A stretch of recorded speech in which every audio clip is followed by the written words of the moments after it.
Yo, what is up, Digital Creators? We're back in the stew. We have a special guest, Mitch. What up, Mitch? Yep. AKA SuperFrame. Mitch Letcher goes by SuperFrame on YouTube. He's a movie critic, graphic designer, and YouTuber. The focus of SuperFrame is to explore film and pop culture with a philosophical outlook. What our archetypes convey about our society, or what do archetypes convey about society? Why do we tell the same type of stories over and over again? And how can we improve on the stories we tell today? These are just some of the ideas his channel tackles. And today we'll be looking at how to break into YouTube, how to find an audience, keep one, mastering the craft, and then monetizing it. And we'll go into all that sort of social media stuff as well. So welcome, Mitch. Thank you so much for coming on the show. So YouTube, like not a lot of people, especially in Perth, are like cracking into YouTube, let alone actually have much of a following on there. Yeah. So yeah, how did you get into that? Strong opinion. That's really where it started, a strong opinion. A lot of people, I don't know, just too afraid to have an opinion. So I noticed that there was a vacancy in what needed to be said and what I wanted to say on YouTube, and I found that and went after it. My approach to film criticism, or my approach to making YouTube content in general, is find a unique avenue or a unique voice to be able to go down and pursue that.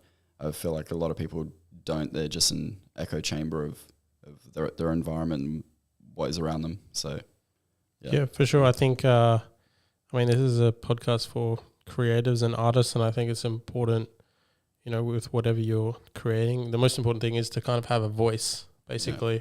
And then, like, whatever you create, your voice is like what you want to say is said through whatever craft you have. Yeah, my YouTube, I would say, is film criticism with a philosophy take on it. And the basis for that is I read a lot.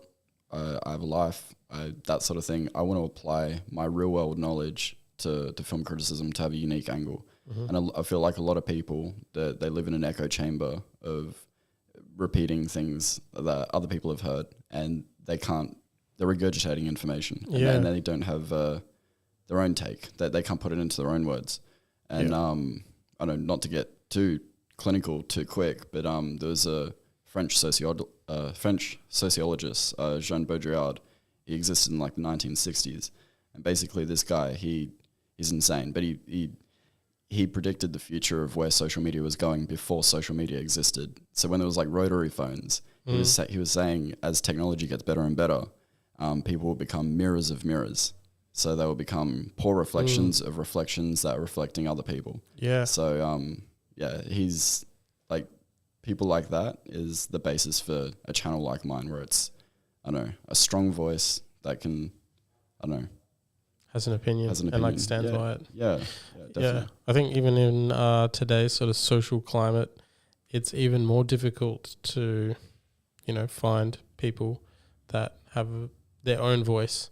And even like on this this podcast, we talk about people who are into fashion or photography or whatever creative industry. And as we were saying, it's important to have that voice, but in order to have that voice, you got to kind of know who you are as a person.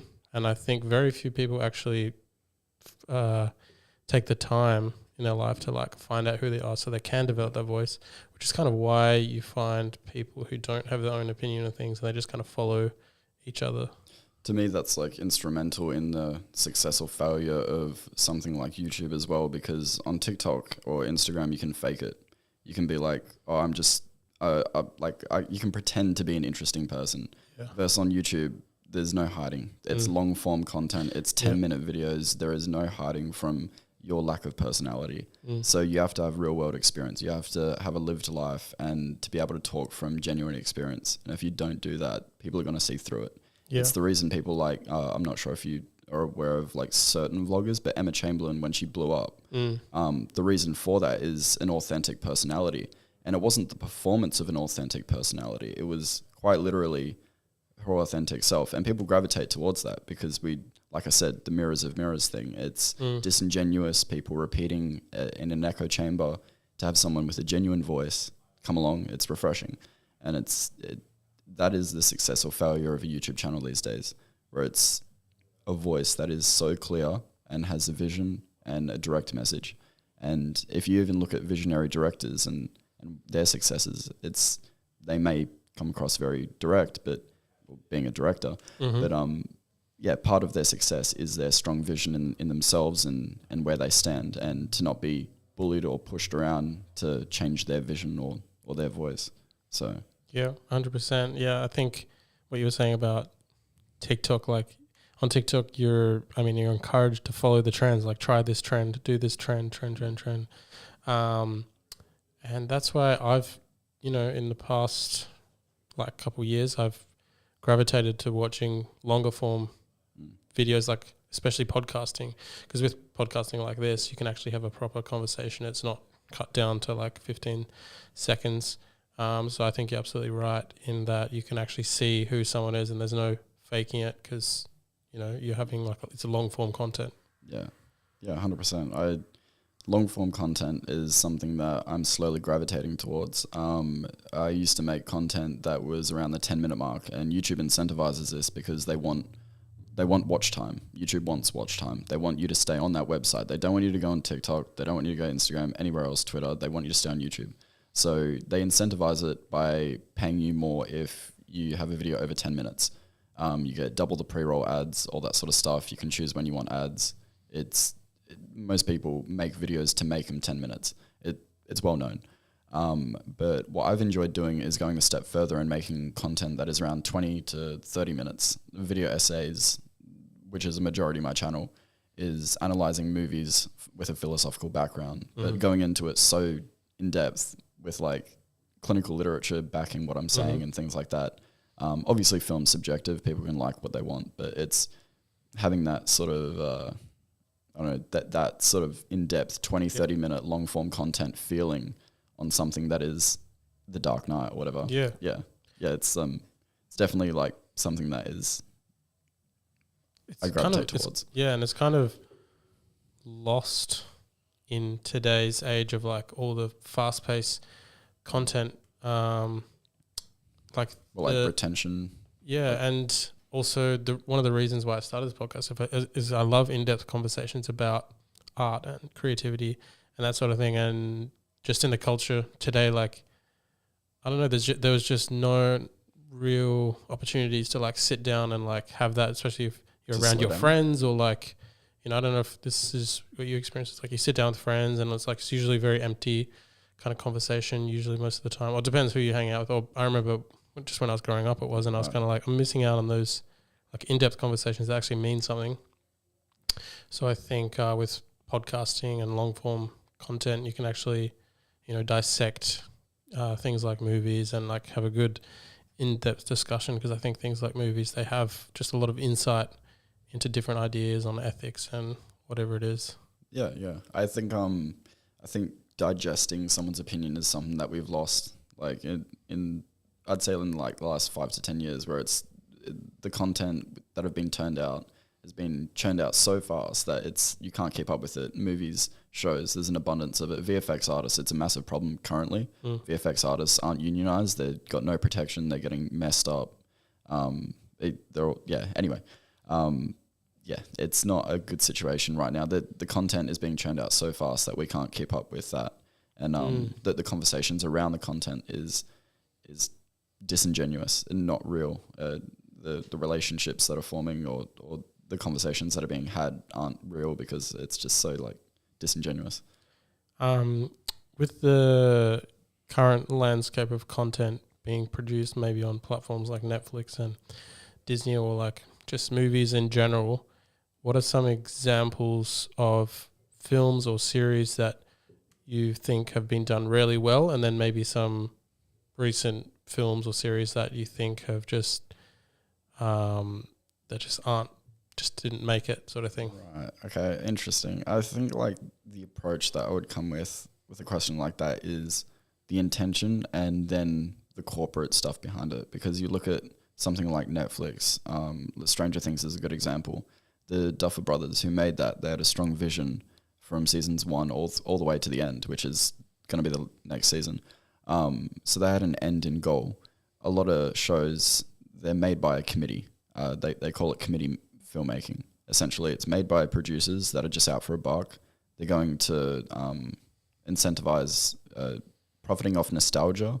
So that's where you get something like Spider-Man, the latest one, where they had old characters come back.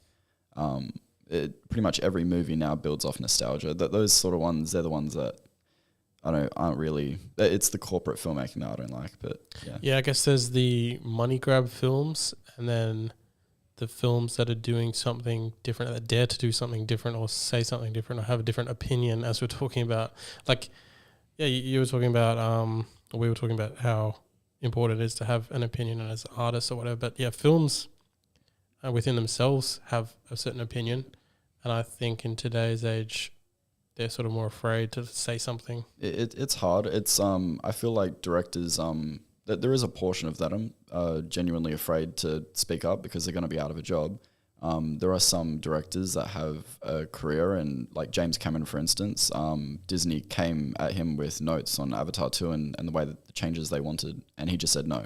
He just said get lost because it's his vision, and I can respect that. Like I did a video essay on James Cameron's Avatar, the first one, and I don't know, just out of wanting to talk about James Cameron as a director and filmmakers and visionaries and why they're important. And didn't expect the video to do too well. And then the Avatar 2 trailer dropped a week later, and that bumped the video up. And Shit, okay. Yeah, so it did really well. I was like, whoa, okay. So it went from 100K to 250 now. Wow. So like just $250,000, yeah. Mental numbers. So made me some cheddar. But Hell yeah. Yeah.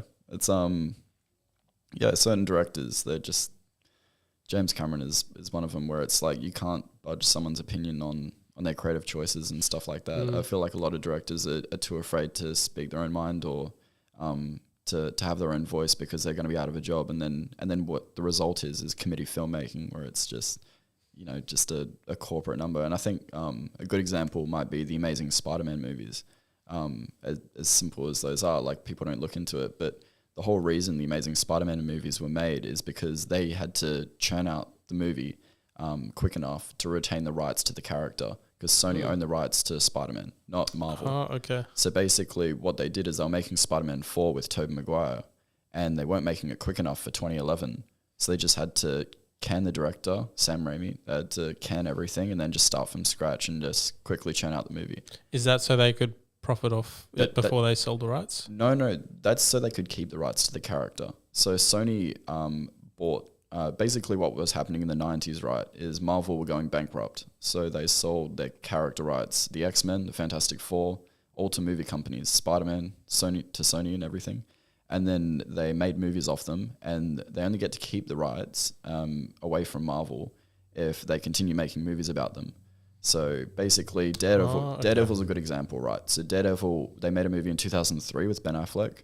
That movie, they didn't make another one, so the rights went back to Marvel. And then they made the Netflix series about Daredevil. So okay, gotcha. Yeah, so basically what Sony have done for the last 20 years is they've kept the rights away from Marvel by making a Spider-Man movie every 3 or 4 years. So they just got to keep making them. So that's why we're seeing, And the only reason Spider-Man is now in the MCU is because basically they've lent the rights back to Marvel. So every Marvel movie that has Spider-Man in it, Sony get a portion of the profits, which is, there's a lot of corporate business stuff that's very shady. Like the whole reason we haven't seen a Hulk movie since 2008 is because Universal own the distribution rights. Yeah. So basically that means if Marvel make a movie with the Marvel logo and everything, as soon as they go to release that movie, Universal get like 50% of the profits or whatever, which is just, I know, imagine losing 300 million on a movie. So we haven't had a Hulk movie since 2008? Yeah, and the rights go back to Marvel in 2 years. So and then they come out with She-Hulk, are you kidding? So She-Hulk, oh my god, that show. So She-Hulk is adjacent. She's actually more of a Fantastic Four character than she is a Hulk character. So she's in a weird limbo. Same with Namor. Namor own the rights are at Universal, and he's going to be in the new Black Panther. So yeah. Oh, interesting. Yeah. Right. But YouTube though. Yeah, YouTube. I want to get into. Do you like read much into those archetypes, like the story archetypes? So I love the idea of the myth. The word myth comes from the Greek word mythos, and essentially mythos in Greek just means story. So stories itself. I love stories. I think that stories are great teachers, especially for young men, people without fathers. They need some sort of guidance. In religion, they call them parables. They're short stories with like a meaning behind them. And what I've noticed is that the short stories that I look at, they're teaching me lessons. And if you look at characters that are heroes, that the idea of a hero is to teach people morality and to be uplifting and to justice and truth and blah blah blah. So it's I've been obsessed with the story of heroes and myth and all that. So that's sort of where that comes from. But yeah, because there's only a certain amount of types of stories you can tell, right? Yeah. Do you know those off the top of your head, or no? Yeah, I know what you mean. To me, the hero's journey is like the biggest archetype that I like. So the hero's journey is like the monomyth. It's like it's the Hercules. It's that sort of thing. I think what we've done is we've taken stories like Achilles and all that sort of shit and all that sort of stuff, and we've moved it into like the modern generation with superheroes. So superheroes are the new monomyth, where we have these like, I don't know, heroes and stuff like that. Yeah. That populate pop culture now. But what I've noticed is Dune is really refreshing. Have you seen Dune? Oh, Dune. Yeah. I haven't. I saw it's on Netflix now, I believe. You haven't seen it, but I haven't tapped into it. Let me sell you on Dune. So Dune is a cautionary tale of power. So basically, Dune flies in the face of every superhero, pop culture sort of like hero story we've been told for like the last 30, 40 years. So Luke Skywalker, we celebrate the idea of a Luke Skywalker, someone who vanquishes evil and does that sort of stuff. What Dune says is that is a cautionary tale. To be the hero, to be gassed up like that, to be told that you're important, it creates an incredible amount of hubris and arrogance and ego. And what we see in Dune is essentially a cautionary tale of power. This is a man that's been told he's important by his mother because he's half witch. He's important by his father because he's a prince, and he's important by a group of Aboriginal natives to a foreign planet because he's some sort of messiah. And being gassed up that much, it fills his head with this hubris and arrogance. So when something goes wrong in his life, he feels entitled to lay vengeance. And essentially what we see in Dune originally was a political commentary on someone like JFK. Frank Herbert, the guy who wrote him. Do you know much about JFK? He got shot in the back of the head. Yeah. US president. Yeah. So basically, everyone loved him. And what Frank Herbert said was, I learned more off Nixon than I did off JFK. And everyone was just like he liked Nixon more than JFK. And everyone was like, essentially today, that's like comparing, like saying you like Donald Trump more than Obama. Mm-hmm. Like that's essentially what that is. What he meant by that is, I can't trust someone who everybody loves because you put them up on a pedestal, and then what you get, you can't ask them questions. You can't ask someone who is invincible, like, do you bleed type thing. So I know people don't question Obama, and that's scary as all hell because it's just like, what if he has a bad policy? People are just like, no, he's a nice guy. But it's just like, all right, but what if he has a bad policy? And nobody wants to question that. And essentially that's what Frank was doing with Dune, where he wanted a leader, a main character, so invincible that you see this hubris start to form and people don't question him because he's the main character. They just say yes to whatever he says. Yeah, so Dune is just this giant cautionary tale of power. Frank Herbert, one of his most famous quotes, the guy who wrote Dune, he said, power doesn't corrupt, it just attracts the corruptible. And there's some poignant messages in Dune. But, Interesting, because there's not many films or stories that I know that tell that subvert the trope of power, which is interesting. Yeah, well, it's the subversion of tropes. Like we get told that it should be a good thing, that we should triumph over evil and blah blah blah. And what Frank wants to say is, what are the consequences of triumphing over evil? You now become a messiah yourself. You now become the thing that you fought or whatever. Yeah, it reminds me of the quote in the Dark Knight, which is something along the lines of the longer you become the thing you live long enough to see yourself become the villain. Yeah. No, it's true. It definitely is true. That movie's a gem. Yeah, The Dark Knight. I wonder if we can go in depth on it, because I actually watched it last night, and it's probably my favorite film. You know, the one with Heath Ledger. Yeah, of course. Yeah, Heath killed it. And yeah, even the fact that Heath was in it, you know, an actor from Perth. Yeah. I think it's amazing. Yeah, that film. Yeah, no, that movie is just it's aged so well. I think Heath's performance definitely carries it. I watched a video on Christian Bale recently talking about his filmography. He was talking about his experience working on The Dark Knight, and he said a problem with the character of Batman is that the idea is that the villains are more interesting than Batman himself. And then when you have an actor like Heath Ledger who just killed that role, it overshines the main character. And I think that is one thing that I know is a fair criticism of The Dark Knight, where it's just like, Batman is an interesting character, but he's more of an idea than he is a character himself, and like seeing his journey and all that sort of stuff. Most of that was in the first movie in Batman Begins. So, yeah, that movie is just amazing. There's, even if you are like a film buff and you go into like structure and all that sort of stuff, there's three things that make up like a really good movie. There's internal stakes, external stakes, and philosophical stakes. The external stakes might be those two ships like blowing up from the bombs or whatever, and the prisoners and the people deciding who's who. The philosophical stakes is Batman and the Joker and their beliefs and like chaos, order, that sort of thing. And then the internal stakes for Bruce especially might be Rachel dying and his involvement and sort of care in like separating himself from Batman. Yeah. So things like that. So that movie does those three things perfectly. And I think that's why like it clicks, everything clicks.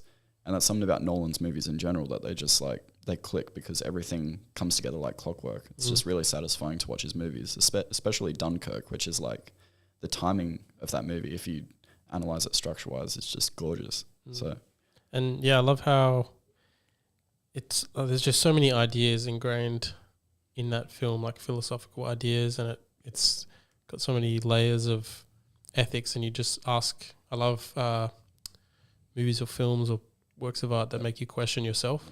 So that push ideas. Yeah.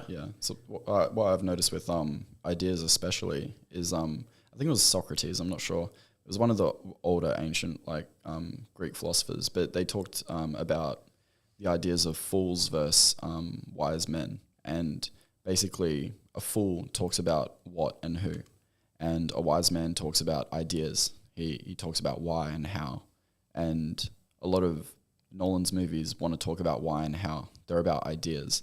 So Interstellar, like a movie about love or whatever, it talks about the why and the how. Like it doesn't talk about what and who. There has no preoccupation or sort of attention on something like that. It's talking about real things. Like he talks about ideas a lot. Like time, for instance, in Inception. Yeah. So like big ideas. Big ideas, yeah. So that's why his movies tend to be less character focused. Not about what and who, but more about why and how. So he talks about themes a lot.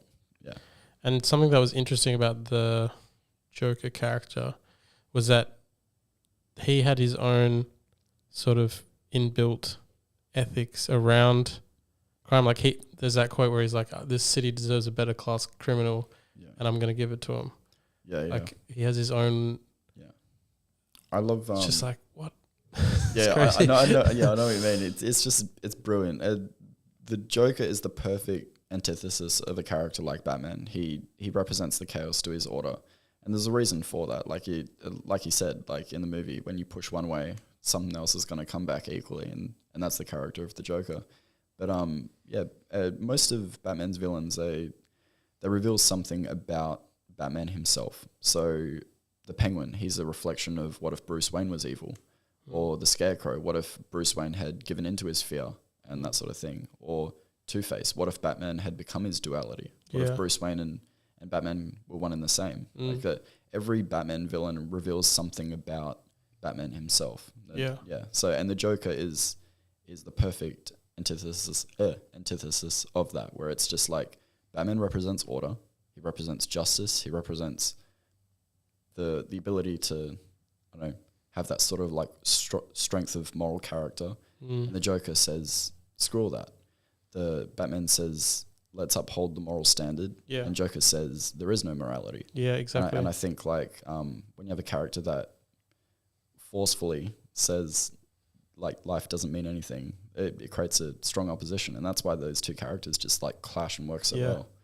And he kind of wants to show, like, because he feels there is no morality in the world. He feels like everybody is corruptible.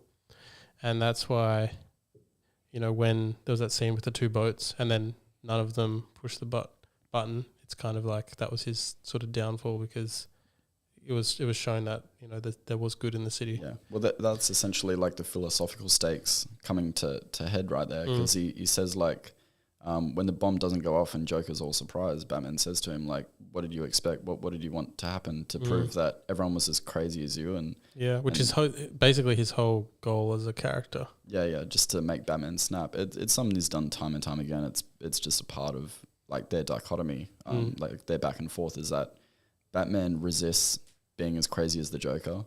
The Joker comes along and says, like, I'm gonna make you snap. I'm gonna go down that path of like making you break your one rule. I'm gonna make you kill me. Yeah, like, exactly. Yeah. So interesting. And it's like it's a nice dichotomy. It's a good movie to analyze. There's so much to unpack there, like most of Nolan's movies are. So yeah, it's always fun, I don't know, going in depth with stuff like that. Yeah, for sure.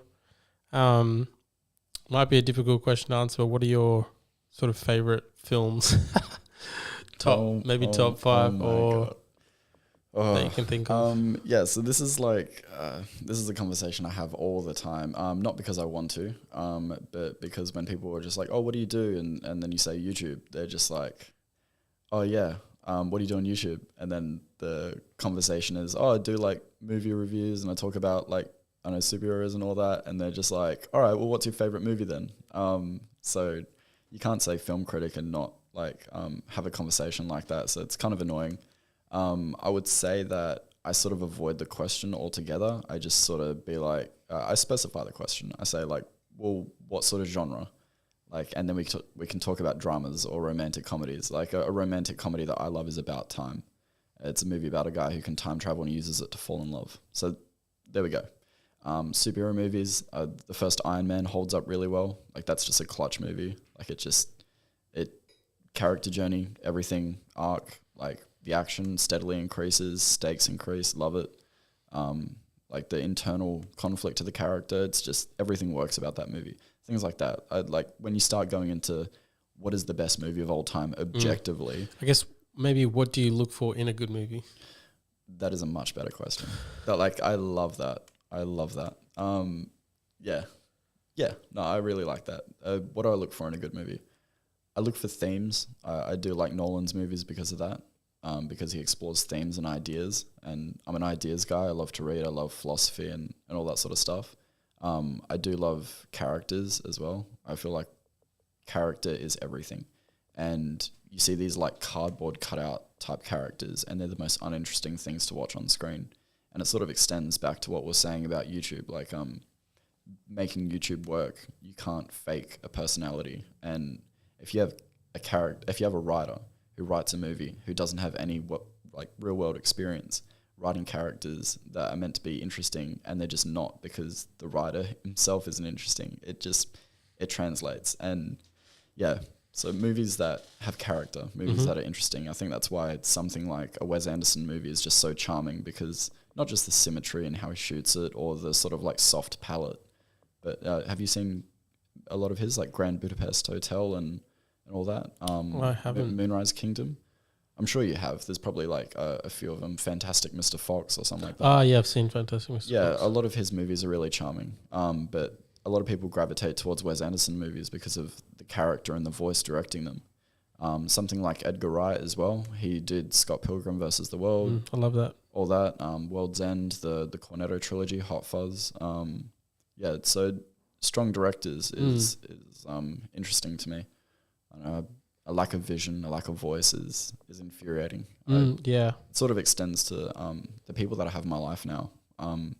Recently, I've gone through a bit of a cull, but I'm surrounding myself with the right sort of people that have their own voice, their own vision, and bouncing off ideas and stuff instead of just being an echo chamber, saying in the same sort of like cliquey groups. Something that I've valued recently in friend groups is just having the ability to have a conversation, even if they have a view that's different from yours. I really value, having that conversation where they can share their points and that's kind of how you learn. Somebody else has a differing view from you and you're like, oh, okay, why is that? You're using your conversation to kind of dissect like why they view something like that. And then you're kind of, either learning or just finding out, their viewpoint. So I find that really valuable for people I surround myself with.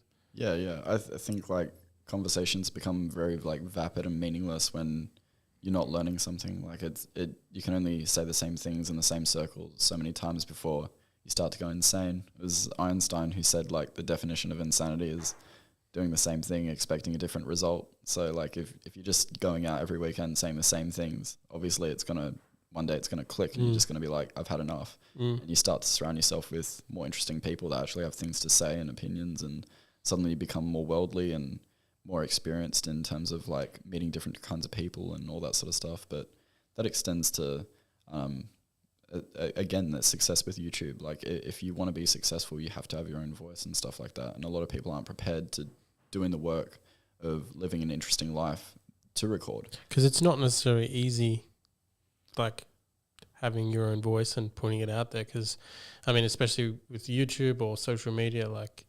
there's negative things that come with that. I mean, positive things, you got an audience, maybe you become popular, whatever, but then there's that negative side that you've got to go through to become that. And it's not easy to share your opinion sometimes. Yeah, there's definitely negative aspects of YouTube. I remember when I started, it was quite fun because I started wanting to share an opinion about movies. Like it was as simple as that. I just wanted to talk about movies.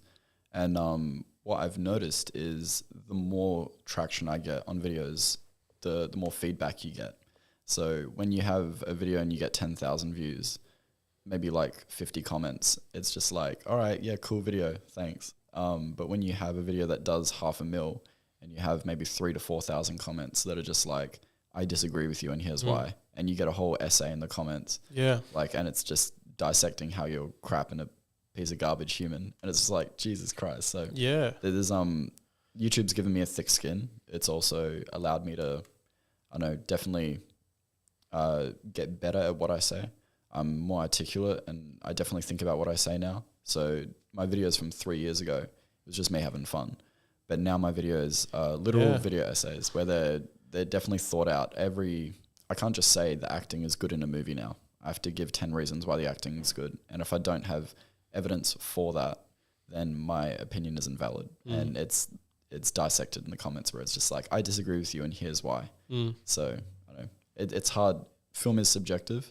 But there are objective facts about film where it's just like, Yes, 100%. Like even in the creative industry, something that frustrates me is when people say art is subjective, because like it is subjective, but just like you were saying, there's elements that make it objectively better than other works of art. Yeah. So what I've noticed is Jackson Pollock is a really good example, the drip painter. I don't know if you know much about him. So basically like anyone can just smear paint on a canvas with no sort of what's it called, method or you know what I mean. But with Jackson Pollock, he had that perfect combination of knowing where he wanted to go, but also being loose enough to let his hand go where it wanted. And what it created was something that felt uniform in a complete piece, like all this negative space and everything like that. It all works. They're gorgeous paintings to look at because you lose yourself in them. They're just so like colorful and everything.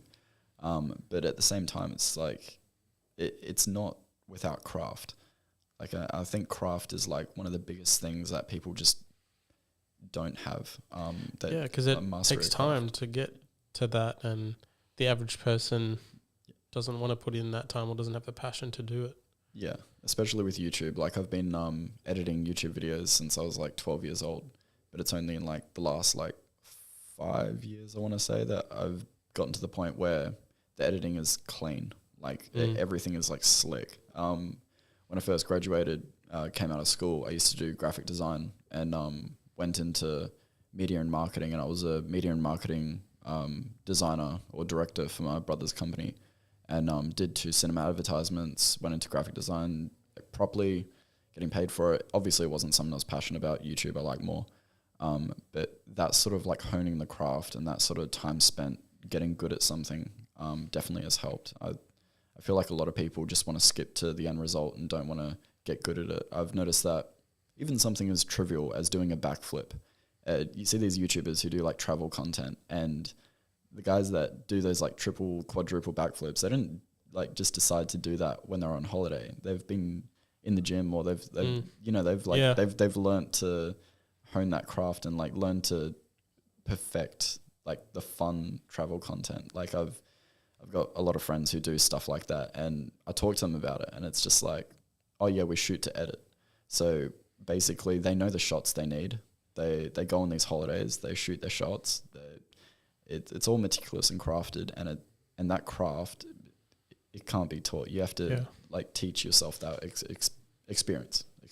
Yeah, it appears as if they just went, hung out, went to the beach, but it was like you don't see the behind the scenes, the years and years and years that they learned how to present it in that way. Yeah, it's interesting you say that. There was something someone did an analysis on a David Fincher movie. He did Gone Girl. He's Fight Club as well. He's a master at editing and VFX, because his VFX are completely invisible. You can't tell that his shots are VFX shots. But what's amazing about a comment that was said about his movies is that if the editing is good, it should feel invisible. You should just be lost in it. And I feel like the craft of travel content or social media content and stuff is that the storytelling should be so compelling. The craft should be so good that you just get lost in the content. And part of what I do with YouTube is I'm now learning that where you have to take them on a story. You have to ask a question, pose a question, create answers and that sort of stuff. Like it's definitely, I don't know, something to think about. Yeah, 100%. I'm trying to find this quote. Can't find it right now, but it's essentially, if people are talking about the shots, then it wasn't a good film because it should be about the story, something like that. Have you heard that one? Yeah, I've heard narratives that are along that. I think what is really... I made a video with a guy called Troy. We did a video that was about Marvel's writing problem. And the reason that came about is because everybody started looking at the VFX in Marvel movies and said that they're lackluster, that they look like comedy skits. The recent Thor is shot like an SNL skit. It's a joke. That movie is just garbage. But regardless, I think if people cared about the story, they wouldn't question the VFX. People are willing to excuse bad VFX if the story is compelling. And I think it's the same thing with like music or podcasting or photography as well. Photography, to parallel that to photography. Like some people think it's all about gear. If you don't have the best gear, you can't take the best photo. That's not true at all. Like depends. Like if I'm doing a professional gig, I'm going to use my expensive gear. But in terms of like artistic quality and photos that people gravitate to, there are amazing photographers who shoot on an iPhone or like film cameras or whatever. It's not the best quality. So it kind of parallels to that. Yeah, 100%. I think storytelling is... It's the key. It's not it's as an artist, creative, it's the number one thing you need to focus on. It's something that a lot of people who are a novice skip over. What I've noticed with YouTube specifically vloggers, is they have a problem in filmmaking. They call it show don't tell. And this is a problem that a lot of YouTubers have, where they say, hey guys, welcome to my vlog. Today we're going to do X, Y, and Z. Don't tell me what you're going to do. Show it. Just go straight into it. Literally just go, hey guys, cut. Boom. Straight into like you at the beach or whatever. That sort of like hyperkinetic thing not only feeds into the sort of attention span problem we have now where people want fast content, but it also says that, oh, this person shows, they don't tell. And that is something in storytelling that people preach 1,000 times. The most annoying thing a character in a movie can do is tell you their backstory. Just show it. Like that is filmmaking 101. And it's the same thing with YouTube. Like you are creating a little documentary, like show your day.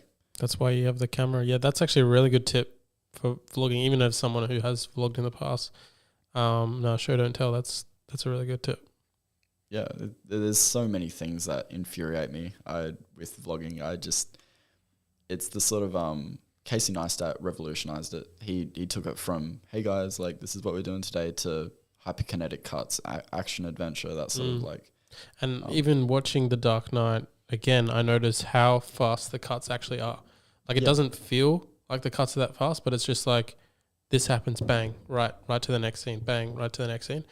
It doesn't. When I'm watching it, it just feels very consistent. It's not. I don't notice these fast cuts, but yeah, it's pacing. It's all about a control of pacing. Like any movie will have fast cuts or slower moments and things like that.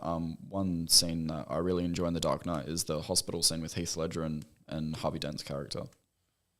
Part of it is because of just how slow it is. When you have this movie where all these bridges are, I don't know, like there's like an underpass that's blowing up, trucks are flipping, or when he's walking out the hospital, it's like that slow scene. Yeah, I love that. Or just like just intimate, slower moments.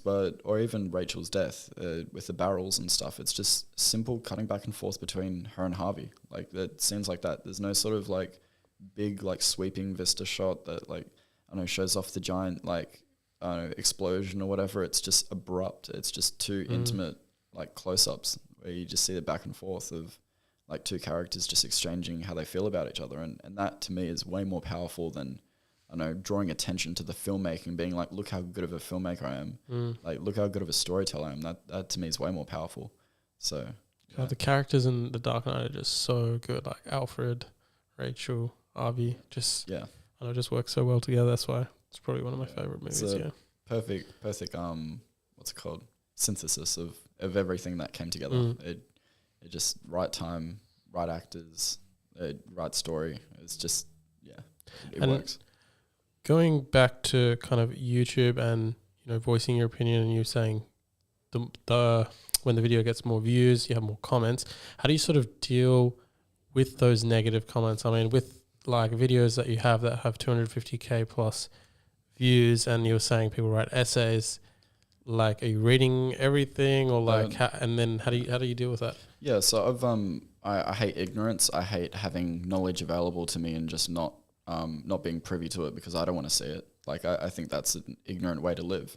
Hence why it's called ignorance. But I still read the comments. It's just a matter of having thick skin and not letting it get to you because I know it's social media. Like there's trolls on there and stuff like that. But I don't. What I want to do is when people say trolls, people use it as an excuse to just wash them away. Oh, they're just trolls. I don't think so. I think they're people that are passionate enough to have an opinion about something. A point of contention I have in my channel a lot is I do not like Zack Snyder's Justice League. I do not like his Batman vs Superman. I don't like his Man of Steel. I don't like his filmmaking. He's an egotistical filmmaker. I don't like him. I will have back and forth with people about those movies. I'll post a video saying I don't like this.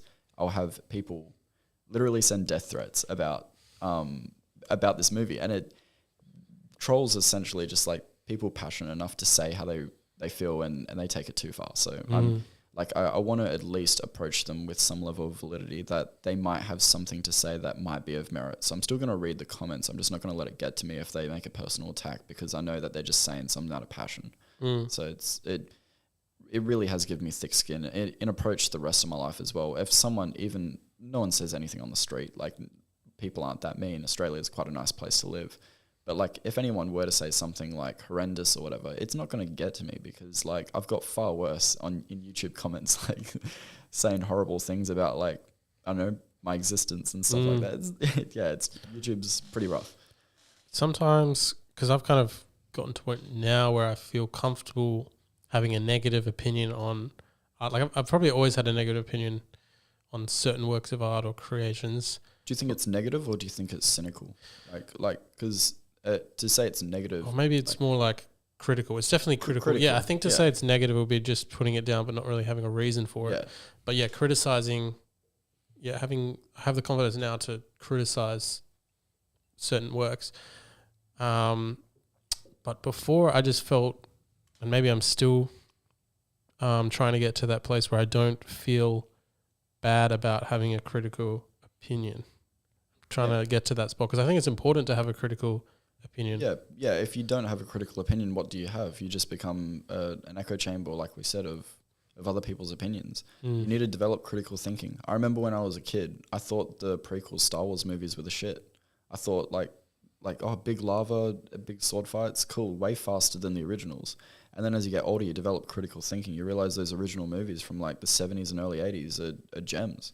Like the filmmaking in those, the way they hold your attention, it's far more compelling than the prequels. But that's only because you develop critical thinking and you realize I need to have a voice and that sort of thing. So I have come around to the prequels. I think there's some merit to them, but I think they're good ideas executed poorly. So I know my dad once said to me, the truth poorly told is equivalent to a lie. And essentially what that means is the importance of clarity. And if you have a good idea, but you execute it poorly through poor marketing, through poor translation of your idea, then it'll be seen as such, no matter how good the idea is. And I think that's something to definitely think about when it comes to whatever you produce, whether it's music, movies, whatever. If you have a good idea, but you execute it poorly, it'll be seen as that. What did you think of the Clone Wars? Love it. Yeah. So the Clone Wars was made by a bunch of people who hated the prequels. So Dave Filoni came along and he was just like, these are great ideas, but we need to explore them more. A massive problem with the prequels, the Star Wars movies in the early 2000s, is that they're about Anakin's fall to the dark side. We didn't see that fall. We didn't see the friendship that, again, show don't tell. Obi-Wan and Anakin talk about their friendship. We never see it. What the Clone Wars does is it takes all those things that we didn't see, that weren't explored, and it dives into that. We see the friendship, we see, the years gone by, and when it comes time to then watch Revenge of the Sith with all this context of what has happened in between, it suddenly hits. And I think that's why it's poignant, because it adds weight and gravity to something that didn't have it before. And I think that's why a lot of people appreciate it. And the other Star Wars films, like, do you... oh my God. Okay. Because I'm a big Star Wars fan. I love the franchise. I love George Lucas. I think he's amazing. He's probably inspiration behind some of my work as well. Yeah, of course. What do you think? Yeah, George Lucas, visionary, love him. So when George Lucas sold Star Wars to Disney for $4 billion, Jesus Christ, he gave him some notes and said, this is the direction I think you should take 7, 8, and 9. And what they did is they took those notes and they threw them in the bin. And to me, that is just like such a slap in the face. Not just out of respect, but this guy has a clear vision, like a clear idea of what makes good storytelling. And not in a sense of like dialogue, that's questionable. Like some of the whole I don't like sand dialogue. That's it. Yeah. But in terms of archetypal storytelling, hero's journey, mythic storytelling, Star Wars is a journey about fathers and sons. It's a story of legacy. He had a plan for 7, 8, 9, and the fact that they went in a completely different direction, then went and tried to backstep that direction with 8, and then it tried to backstep with 9. It just speaks for itself. They had no direction in what they wanted to do. It's just a bit of a mess, isn't it? Yeah. Those movies. Yeah, they're anti-Star Wars in the best sense possible. The part of why Lucas made such refreshing movies with each installment, new planets, new characters, everything, is that he wanted every movie to be different. And so what 7 did when it came along is it just repeated 4. So that is an anti-Star Wars movie in the fact that it just did the same thing, which is the most anti-Star Wars thing you can do, because every movie is meant to be fresh and interesting. And then what 8 did is it was so afraid of staying too close to the past that it went off and did its complete own thing and demystified Star Wars. It broke the lightsaber, it broke the helmet, it took away the idea of fantasy and all that sort of stuff, and it said everyone's important and therefore no one is when everyone's important. So that's an anti-Star Wars movie. And then 9 came along and did the same problem that 7 had. So you just got a bunch of movies that are literally, like we were saying before, corporate movies, a response to a financial sort of, I don't know, a financial, they're movies with a financial sort of like they're there for financial gain, basically. Well, they're a response to their financial gain. That's probably the best way I can explain it, where it's like 7 critically got panned for being too close to the past, so 8 tried to do the opposite, and then 8 got... Yeah, it's like, again, it's not having your own voice in what this movie's about. It's like Disney's like, oh, how can we make the most money? How can we make it so everybody's going to like it? But if you make it so everybody likes it, nobody does. Yeah. Yeah, so that there is some nuance to that. Like, I feel like Rian Johnson with 8, he genuinely wanted to do something interesting and new with Star Wars, and so he did have his voice. It's just people didn't like his voice because it goes against everything Star Wars was meant to be. It's like sort of mythic, I don't know, story of family and all that. But yeah, it's disheartening. And something that number 7 did, like, it had a lot of sort of pointless characters, and I think these characters were in there to just tick a box for against, like the diversity box, like with tokenism. Yeah. So like Finn's character, and even he talks about this, how he, his character was there just to tick a diversity box or something. Yeah. So the tokenism is something that you see in Hollywood a lot lately, especially with strong female characters and all that. It's just like back in the day, Ripley in Aliens or Furiosa in Mad Max just recent, like 2014 or whatever. These are cool characters first and foremost. The fact that they're women does not matter. That's why they work. A character like Wonder Woman, she works because she's a cool character. Yeah. And then the fact that she's a woman is also cool. Yeah. The reason Captain Marvel doesn't work, the reason that all these like strong female characters in quotations, She-Hulk. Oh my God. The reason that characters like this tend to not work is because they're cool because they're a woman. It's like, you don't see Captain America saying, I've got a swinging dick, I'm amazing. It's just, he does cool shit and people like him because of that. So that's the way that I think about it, at least. It's the way a lot of people think about it. And I think, again, the mainstream media wants to, what I was saying before about trolls and stuff like that, they want to say that a troll's opinion doesn't matter because they're saying something outlandish or whatever. And it's just like, if you actually take some merit to what they're saying, then if you look at that sort of sentence, it comes across quite harsh. Like, oh, I don't care about strong female characters. Like, you could take that and lambaste someone for it. But if you actually think about it, it's just like, no, they actually do care about strong female characters, but they care about them done right. And I think that is something that in movies, especially recently, we've seen. It's just a push for female characters, and they're not interesting characters first and foremost. Yeah, and it's about the character. It's not about whether like they're female or male or whatever, as you were saying. Yeah, definitely. Yeah, that's true. Yeah. Speaking of trolls, the new Lord of the Rings series has come out. Thoughts? It's the most expensive series ever made. Yeah, wild. I don't know actual statistics. I'm pretty sure it's like double what they use for The Mandalorian, like 20 mil an episode, which is like crazy. Bezos laughing picture here. Yeah. The Mandalorian was like 12 million an episode, and I think Game of Thrones was around 8 or 9 million an episode. I like The Mandalorian. Yeah, cool show. But you can definitely see the budget and like where it's going. True. Again, my problem is tokenism, like that sort of like with Lord of the Rings and stuff like that. To put in that's basically what critics are saying about the Lord of the Rings, like the tokenism. Yeah, I don't want to comment on it too much just because I haven't seen the show yet, and I think House of Dragon is a good example of a show that does diversity right. It conveniently coming out the same time as the Lord of the Rings show, Rings of Power.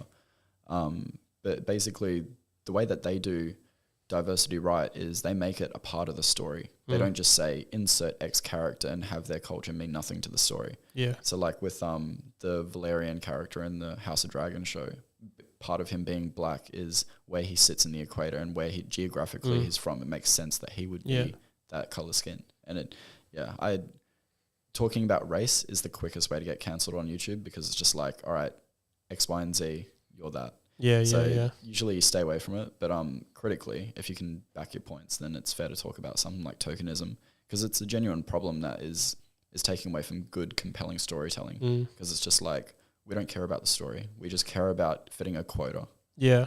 Well, I think I'm 100% all for like bringing in diversity into these movies. But I want the films and the directors to do it right, and don't just tick a box. Like, actually, serve the film justice and like create. It's all about characters. It's so actually put some effort into these characters, and basically don't just tick a box because you've ticked it, and then that's my whole thing on it. Yeah, it's something that I want to talk about more. It's just hard to find the space on YouTube to talk about it. With YouTube, like, if you're not talking about the current thing, then it's quite hard. So right now I'm in the perfect opportunity to be talking about strong female characters because She-Hulk's coming out. But the finale came out today, actually. So like, if in 2 weeks, if I start talking about this, the subject's not relevant anymore. So you sort of got to keep up with it. It's most of the content that I do make sort of caters to what is relevant right now. Because if you don't, then you're just not going to get views and essentially get paid. So yeah. Last sort of series I want to take. What was your opinion on The Mandalorian? Yeah, I liked it. It was the DP, the director of photography, Greg Fraser. He did the Batman movie as well, the recent one, and they revolutionized sort of like filming shows like that by having a thing called the volume. Is that screen? The giant screen, yeah. So essentially what that was just this giant screen. But the problem with the volume is that if you don't have a director of photography that is a good director or a good photographer, it shows. And what we saw in the latest Thor movie is they used that volume for some of the exterior scenes, but it is blatantly obvious where the set ends and where the screen starts. And it's just really jarring to look at. So when you have a DP like Greg Fraser, who's Academy Award winner, obviously the Batman looks seamless. You can't tell that Gotham City isn't really there. It looks like Gotham. With the Mandalorian, all the cityscapes, the alien worlds look convincing. And I think that's something that we have to be very wary of with replacing green screen, using this volume and just being lazy with it. Because it's going to make the shows look like SNL sketches. So, what did you like about The Mandalorian? What did you not like? Ooh, okay. Very specific question. I liked a lot of it. I do take issue with profiting off nostalgia. So my investment from the show should come from how compelling the characters are, how compelling the story is, how enriching and enticing does the story convey itself to me. As soon as a character starts baiting off nostalgia and says, "Oh, here's Luke Skywalker," or here's a Baby Yoda, or here's a character from the Clone Wars that you once saw, that's when I sort of pull back and I'm just like, is this a good show based on the merit of the show itself, or is it a good show based on how they're pulling my nostalgia strings and my commitment to the brand already? Yeah, I think the first, because are there 2 seasons? There's 2 seasons currently. They're filming a third one. The trailer did leak at the trailer leaked at a Star Wars convention I think it's in Anaheim. I'm not sure. I think it's called Star Wars Celebration. But yeah, because I think I liked the first season, and then the second season was using that nostalgia a bit, I found. Yeah, I think as the budget increases, they'll definitely lean into that, because that's where like all the exciting characters are, like Ahsoka and all that. But yeah. So I think it's important to have the story thought out first, and then on top of that, bring in nostalgic characters, not have the nostalgic characters like pulling most of the weight for the interest of the film. Yeah, so no, that's exactly it. Like the story should serve the characters, not the characters serve the story. That's filmmaking like 101. It's very basic stuff. It's as soon as the plot starts driving the characters, that's when you have what's called passive viewing. So basically the characters are reactionary to events. What you want in a good character is to have them create agency. So you have a character that is inquisitive, that is just like, hey, I found a bag of cash. Where does that go? Instead of just taking the cash and going home and chilling out and then waiting for someone to knock on their door. You want a character that's inquisitive, and they're exciting to watch. And that's why coming of age movies are just so interesting, because it's just like you have these people trying to figure out life. They're naturally inquisitive, and that's why I know those sort of like movies appeal to so many people. Perks of Being a Wallflower, like, I think it's a little overrated. But that's a perfect example of a coming of age movie. It's a character that wants to figure out his place and where he exists and things like that. That it's just like filmmaking should be, I don't know, about characters, not story. Or both, but mainly characters. Coming back to YouTube, I want to talk about your actual process of filming and creating a YouTube video, because I noticed your videos, you know, you said they were previously 10 minutes, now they're more like 20, maybe 30 minutes. Yeah. How much time are you putting into these videos?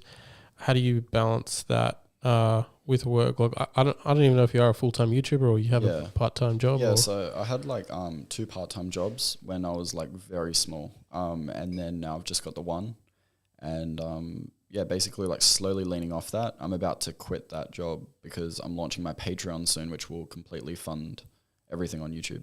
Or just like fund my life.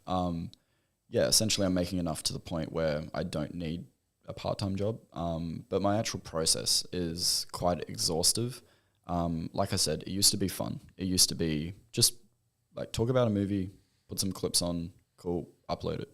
Now, because I've got this critical feedback to every point that I make, I have to make sure the scripts that I do for the videos are meticulous. So when I create, let's say, a 10-minute video, that's around a 3-page Word document at a size 10 font, which is mental.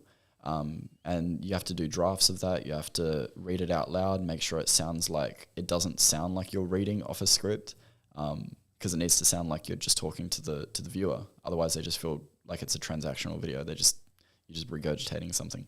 But yeah, essentially I'll spend maybe 2 days going through like a draft of a script, finalizing it, all that sort of stuff. Once I'm happy, I'll sit down, record it.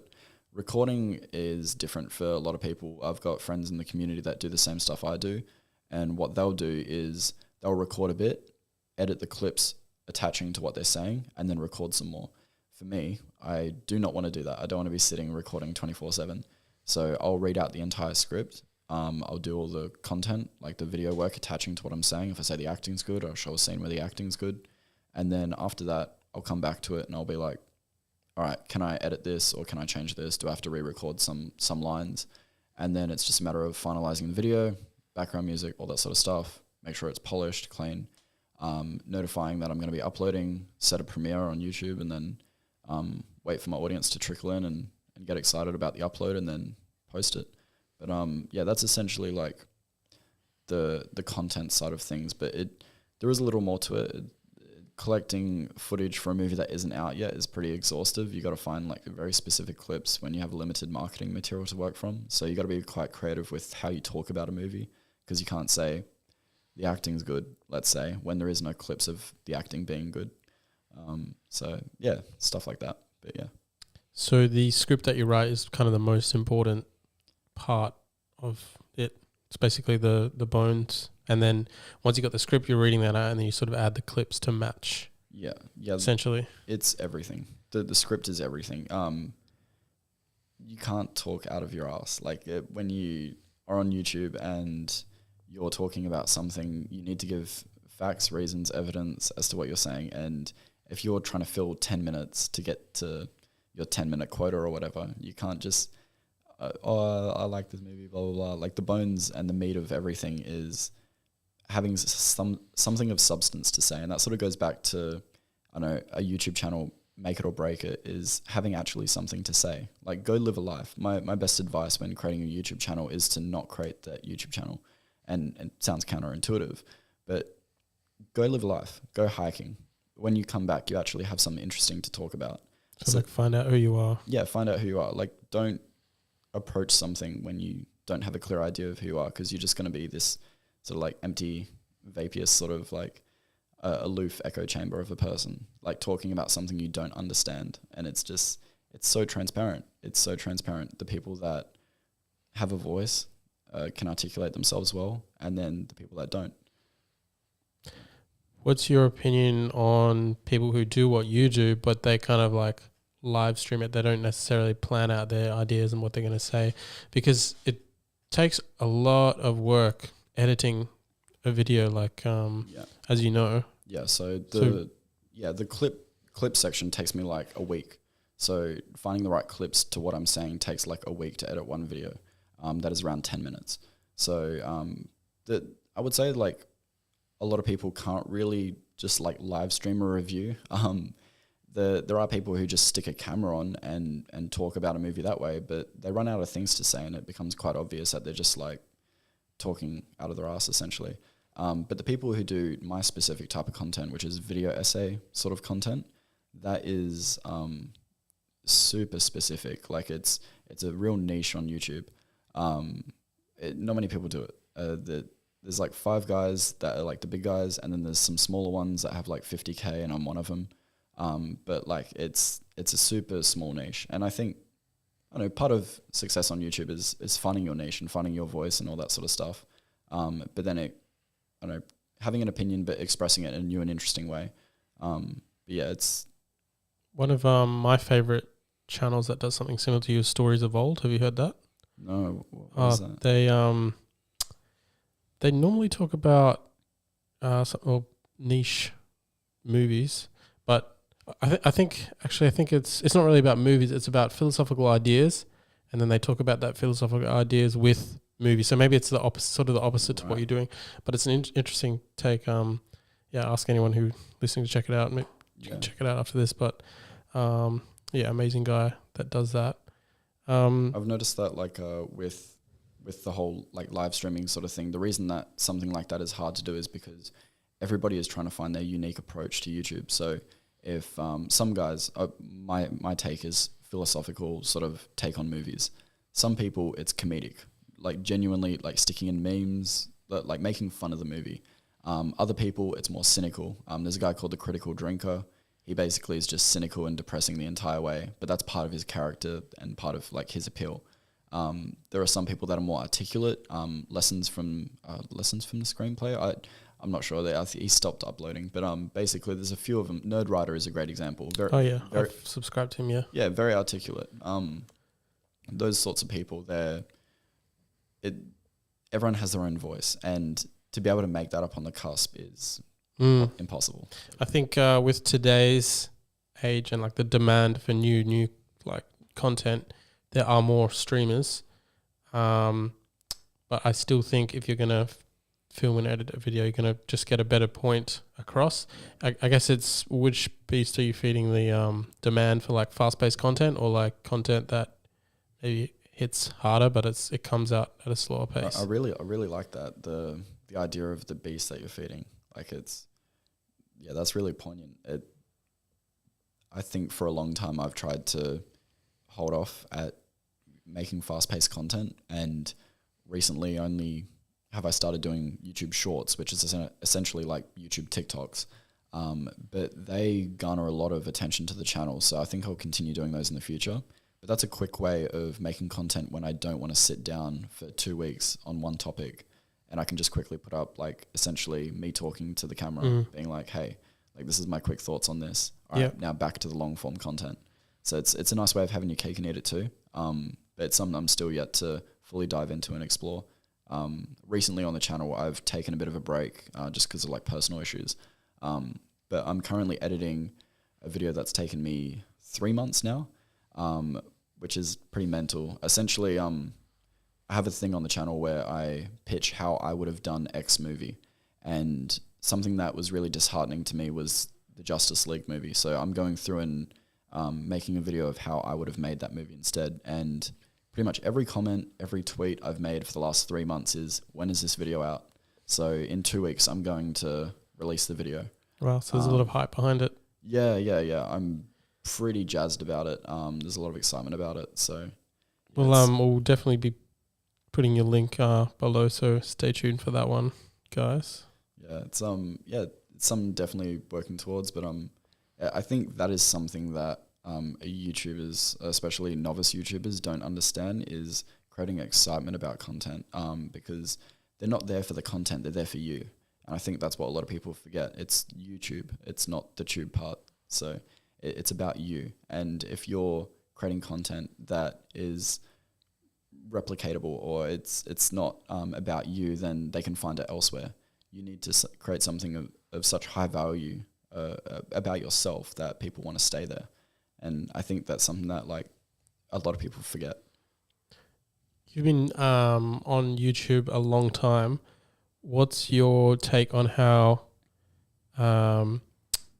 social media platforms that use video have changed maybe over the last even 5 years, with TikTok, because YouTube was the main video platform, and then now with like our phones, Instagram started doing video and TikTok and that sort of thing. Yeah. And what's your take on all that? Yeah, Facebook CEO, what's his name? Zuckerberg. He talked about this. He said that Facebook itself would become entirely video within the next 5 years. He said that 3 years ago. So if you look on your newsfeed, most of it is video. Who posts a status these days? Nobody. Yep. It's invisible.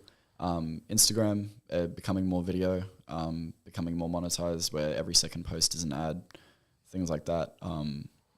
TikTok feeds into that hyper attention span type stuff where it's every 8 seconds, like new video, that sort of thing. It's really bad for people's longevity and their attention span and things like that.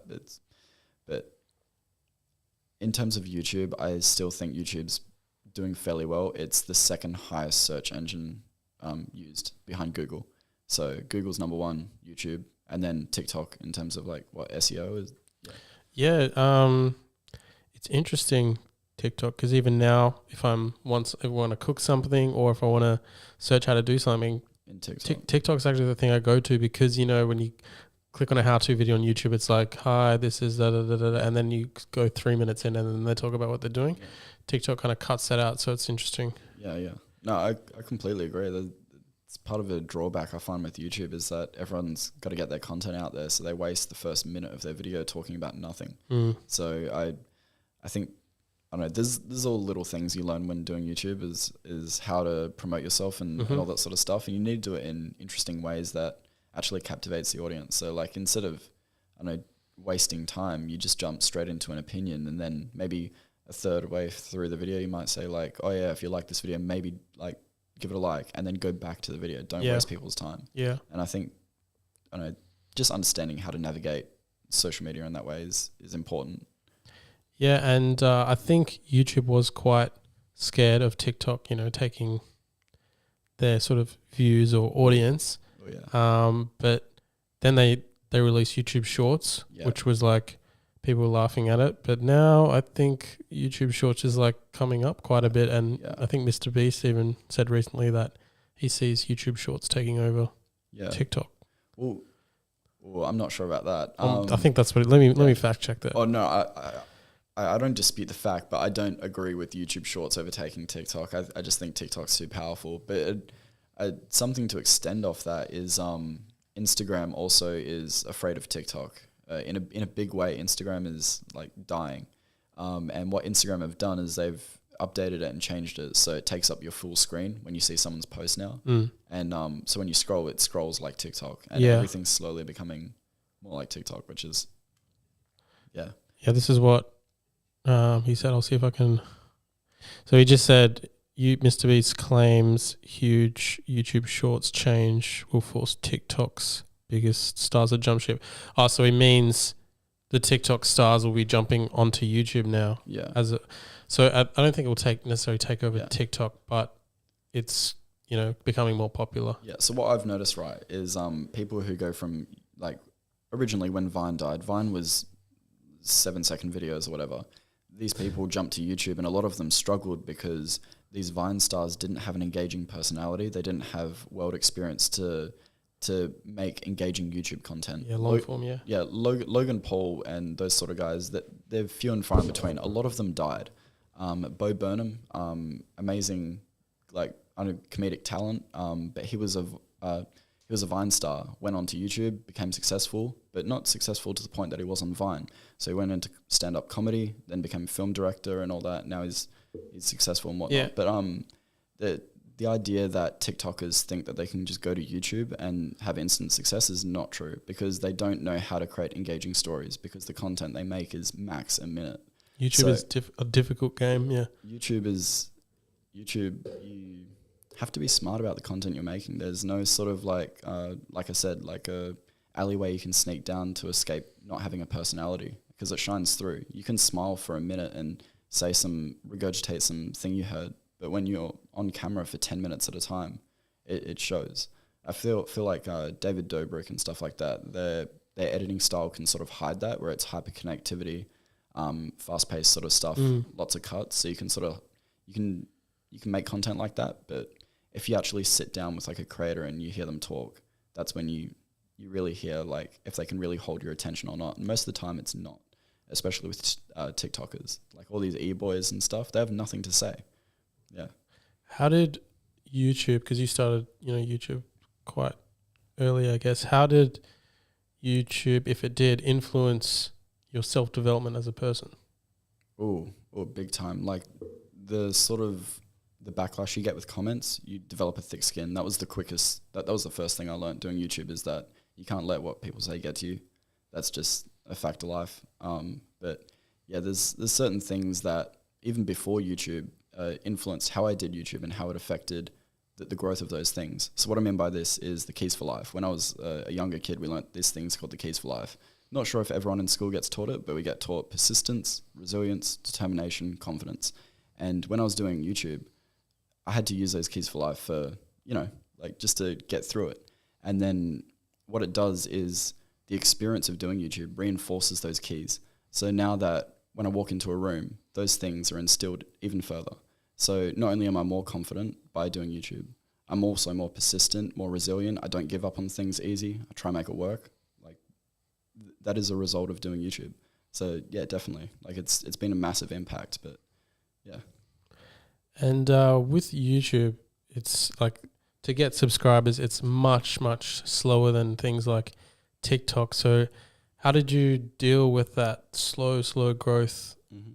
Yeah, so I like to think of YouTube as like a snowball. The time it takes you to go from 100 subs to 1,000 subs, let's say it's 6 months.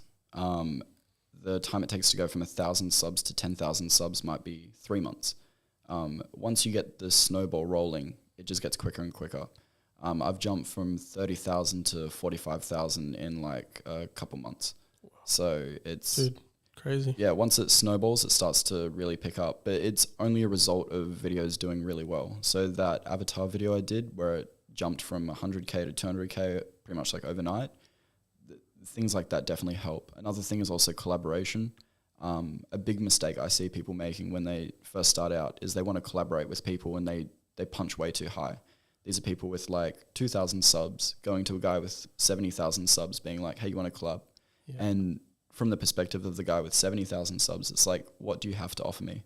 Like, and I noticed the collaborations that I've done, they're people with the same sub count as me. So we're sharing our audience and stuff. We're both gaining from it, but it's not a push and pull either way. It's quite even. So, yeah. And as a Perth-based YouTuber, how have you gone about collaboration? Because there's not many people necessarily to collaborate with. Yeah, I'm pretty thankful that what I do isn't specified by where I live. So a lot of people who make travel content and things like that, my friend Cam, he does a lot of like sort of hiking content, but he's locked to Perth in that Bunbury Stirling Range region because of what he does.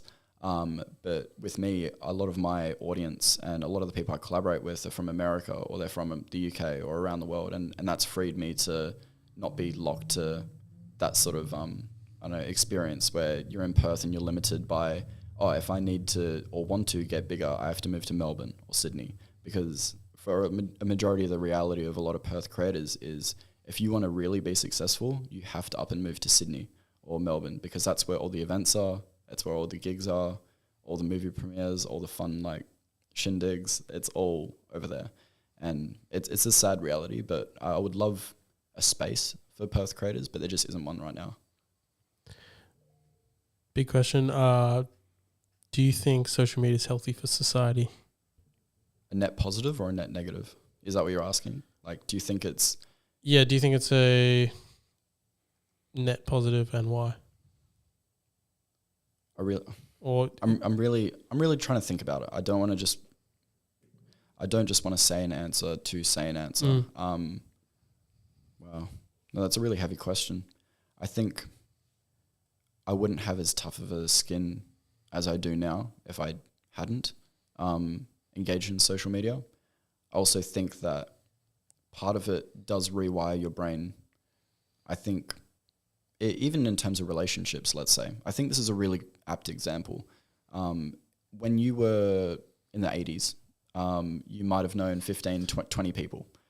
Not saying we're alive in the 80s. yeah, Jesus Christ.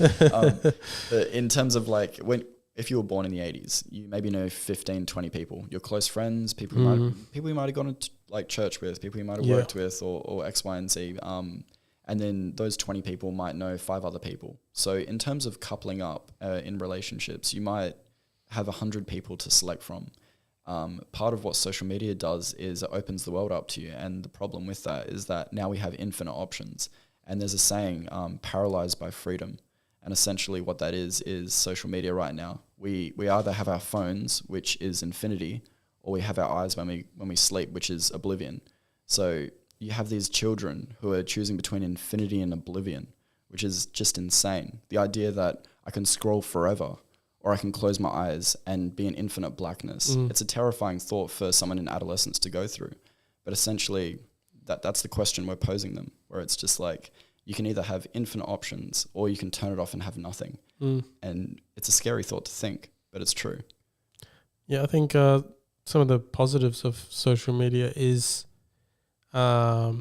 education. You can like go on YouTube, you can educate yourself, like free education. Do you think that's a catch-22? A lot of false information, because a lot of the way that social media, I can't remember what it was a Netflix documentary. They talked about how these apps are designed. But everyone has a very specific social media, like the social media that I have in my feed. The information that I'm being told might be completely different to a girl who's 17. Like, she's being told that men are evil, blah, blah, blah, this, that, violent attacks.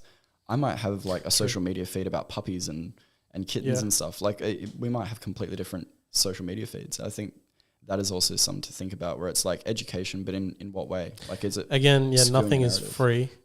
Of course, yeah. There's always somebody getting something from that. But I mean, there are like platforms that like Khan Academy or whatever that are like actually backed up, like education platforms. But no, I see what you mean. And just the whole concept of the algorithm's interesting, because you're just basically consuming what you already think in a way, because they want to give you what you think. So then you like it, you enjoy it, and you watch more. Yeah. It makes it hard creating content as well. Specifically, what I've noticed is YouTube wants you to stay in your lane. They don't want you doing anything else other than the thing you're doing. If you start making content that is long-form content, 20-minute video essays where you're deep diving into a movie, if you suddenly start doing 5-minute videos, they don't reward that. They don't push that content. They're going to make sure that you keep doing the thing you're doing. And it makes it really hard for social media people, especially YouTubers, to pivot. I think it's even worse on TikTok. I've noticed people who start with like lifestyle content, or my friend Brooke, she's been able to switch, thankfully, but she started with like political sort of like funny content. That's where I first saw her stuff, Yeah, and thankfully she's been able to like switch her content into sort of lifestyle content, which has been like... She's done that pretty naturally, actually. Yeah, exactly. Yeah. I've talked with her about it before, but it's a very hard switch to make, because you consciously just have to slowly like wean yourself off what you were doing and move on to something new, which is really hard. It is, because one, you're battling with the algorithm who wants you to stay in your lane on the social media platform. Two, your fans essentially are like, oh, what are you doing? You're trying to be this person. Why are you trying to be this? Like, I subscribe for this content type thing. Yeah. Interesting. Yeah, it's true. It's to be fair, there is some merit to that. Like, these people did subscribe, follow, because they wanted to see a certain specific type of content, and the fact that you're not making that anymore is going to cost you views and eventually money. Views isn't everything with YouTube. It's all watch time. So they want watch time, and that is, I don't know, I think a thankful thing. I think a thing I am thankful for with YouTube is that they value watch time and not views, which is much better, because it means that I still get paid, even if like, well, obviously the video has to do well, but like I get paid more if they watch more of the video. Yeah. So the focus is on creating engaging content. Something that newspapers, the reason newspapers died is because they were concerned about telling the truth. And then clickbait articles started popping up, and what those clickbait articles had no interest in telling the truth. They just wanted to click. And essentially that is the problem we have with content creation now, where it's just like, are we creating something that's clickable or something that is watchable? And that's what a lot of people have to deal with that make content. Yeah, and again, it ties back to knowing who you are and staying true to yourself, because if you put too much value on likes or subscribers or whatever, then your decisions are going to be kind of directed by that. But if you stay true to yourself and you're like, okay, I'm in this space in my life where I want to make a change, then you're going to make that change easily, because you're not dictated by like likes or views too much necessarily. It's just like me where I'm at the moment. Like, I decided to take a break from my photography page, and I'm kind of just like, I'm not going to worry too much about unfollows or whatever, because I'm like, this is what I want. Like, I'm not going to let the social media dictate what I'm doing in my life. What has been hard as a YouTuber is as soon as you start doing what you want to do, like what I want to do, right, is just analyze indie movies all day. I want to talk about A24 movies. I want to talk about all the like Lobster and all these like weird Colin Farrell movies he's been making. But that doesn't get views. So I have to choose between the big blockbuster superhero stuff, which will get views, or something I'm passionate about. I think something that's been good to level out that playing field is something like Patreon, because on Patreon I can have a tier list where these people can subscribe to the Patreon. They can give me X amount of dollars a month, and I can give them options saying, you guys now have the ability to decide on voting on the content that I make. So incentivizing people to follow you even further, to pay you straight up to see the content that they want. So I might say, here's the options. I'm going to do a video on Ang Lee's Hulk from 2003, or I'm going to do some indie movie. You guys can decide. Whatever the poll wins, I'll make that video. And giving that sort of like giving that sort of like power to content creation allows me to do what I want to do. I'm still winning either way. Still like you giving the options. Yeah, I get to make either video, but they feel the illusion of power that they have some sort of control in what gets made, which is kind of like a nice thing where you eat your cake and eat it too type thing. And how have you kind of balanced that how have you balanced pleasing the audience and also still enjoying what you want to create? Pleasing myself. That's hard. Like, especially with this current video that I'm working on, it's been something that a lot of people have been wanting to see. And there's been moments where I've just tapped out and I'm like, I don't feel like making this today. But then it's a conversation of motivation versus discipline, like being able to sit down and edit for 10 hours straight and all that sort of stuff, because that's, I don't know, a little strenuous, but yeah. I don't know, it's in terms of like pleasing myself though, I make sure that I make content that I want to make. I had a little point where I tapped out with YouTube about a year ago or so. I just realized that if I'm going to do this, I need to make content that I want to make. So everything I do is a topic I want to discuss. It's something that interests me. If it doesn't, I don't make it. Yep. And regardless of how many people ask, it doesn't matter. So, yeah.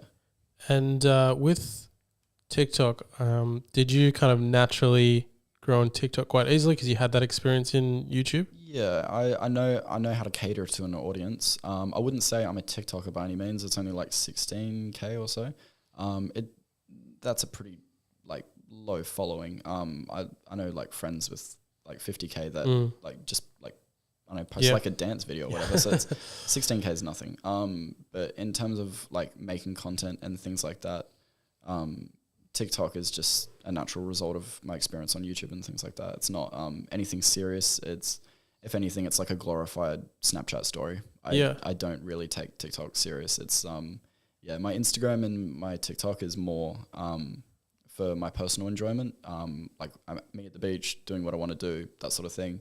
My Instagram and my Twitter, not my Instagram, my YouTube and my Twitter is SuperFrame. It's the movie stuff. That's interesting to me that you chose to do that with TikTok, that you didn't choose to maybe create TikToks under your niche, under SuperFrame, and maybe build up an audience there that could like send that audience to YouTube. You know what I mean? There's a reason for that. So with a video essay community that I'm a part of, we analyze movies in a sort of like deep way. It's very hard to take clips of that and put it on YouTube without the context of what you've said previously. If you have like a poignant point to make and then you don't have the 20 minutes worth of context prior to you making that point, the point doesn't land as hard. So you can't really make short form content out of that. So that's why in terms of in terms of like making TikTok content, it's there's also a community divide of people who do film video essays and talk about movies and stuff. They tend to talk about it in depth, and the people that are on TikTok talking about movies, they're talking not about the ideas, the why and the how. They're talking about what and who. Guess who just got cast in this movie? Guess who X, Y, and Z? And it's very pop culture. Yeah, like us, yeah. It's not the sort of content that I want to be associated with.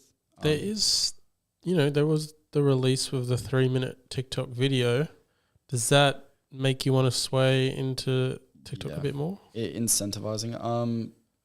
I would say not really. The thought has come by my mind, but that would involve creating a new TikTok. Obviously, I'd put it under the SuperFrame banner and start doing like just clips and stuff like that.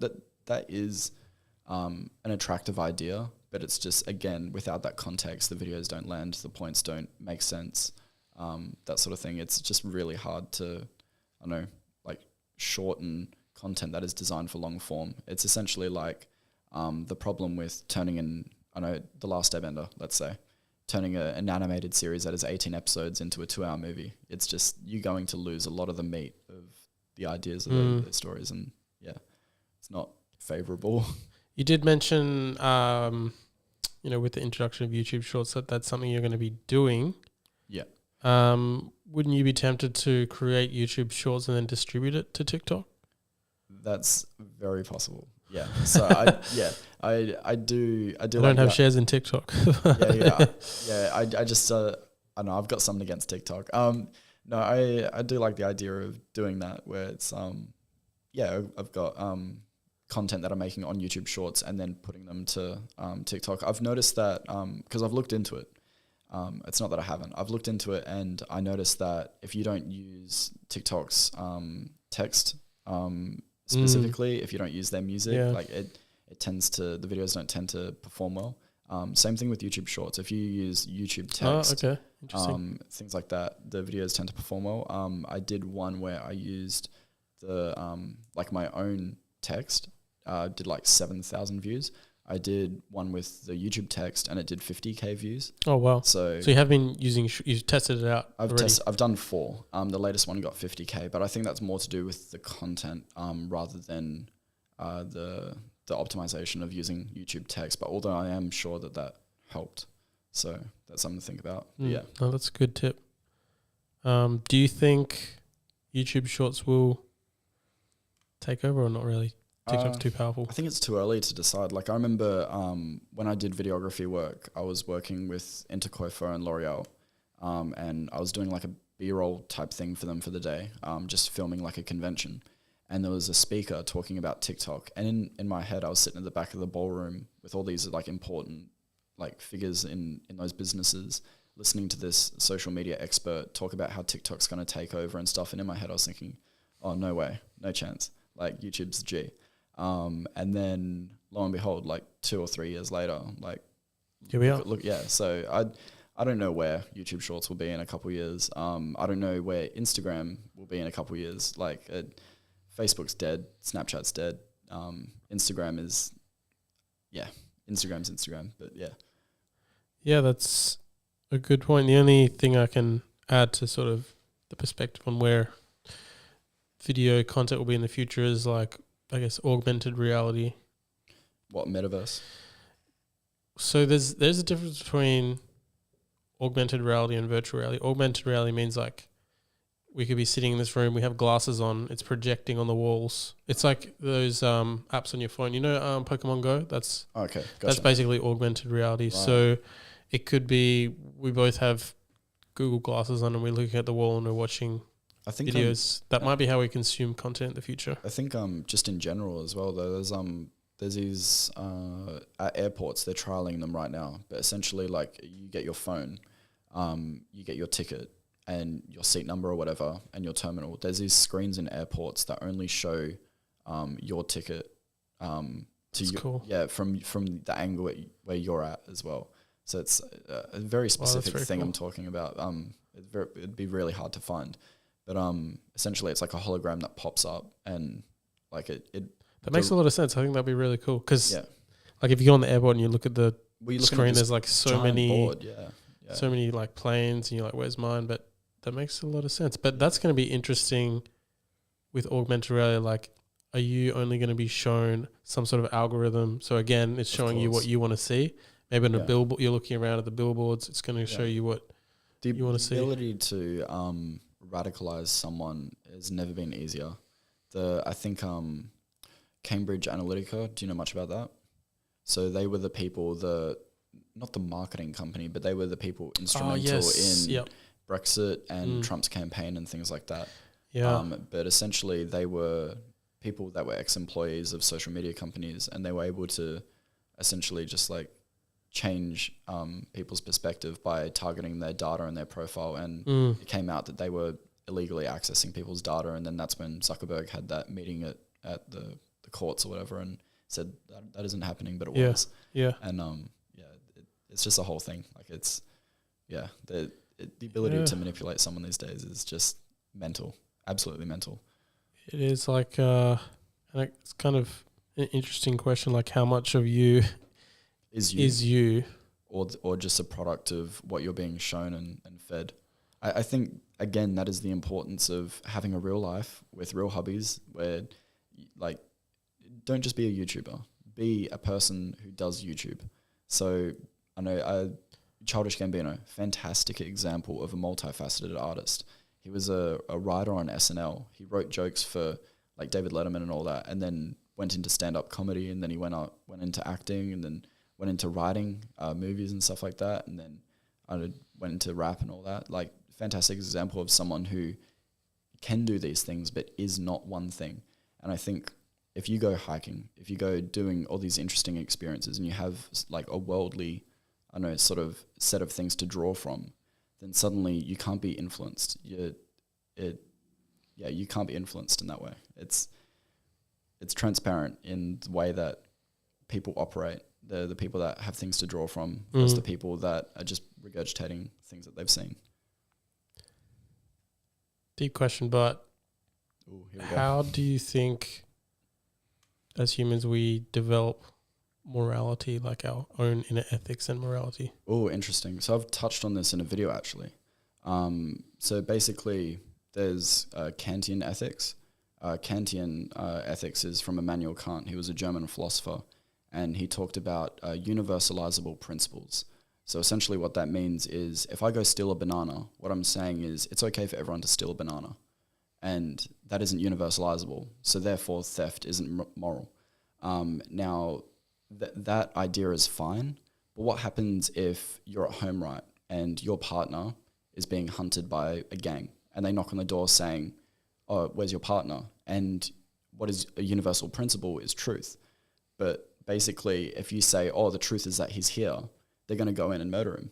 But in bringing back that truth at scale, if everybody who had a gang after their wives lied, that would be moral though. Is that not? To a degree, but like on an individual, what we're talking about is morality based on like your individual truth, your individual perspective and things like that. So like if the like what a universalizable what a Kantian would say is he is home even though you don't want to. So that's a bit rough. And what Nietzsche did is he came along after Kant and he said, I don't like you, that's bullshit. Categorical imperatives, that's essentially what it is. Categorical imperatives, universalizable rules is bullcrap. What is moral is an Übermensch. So that was German for Superman or Overman. It translates to Overman in German, but it was called the Übermensch. It's German for Superman. And he came along and wrote a book called Thus Spoke Zarathustra, which was made in like 1880 or something like that. And essentially it was a list of principles that would create the perfect moral man. Nietzsche wasn't obsessed with evolving physically. He was obsessed with evolving mentally, spiritually. and the question he posed his entire life was, what does the most perfect moral man look like?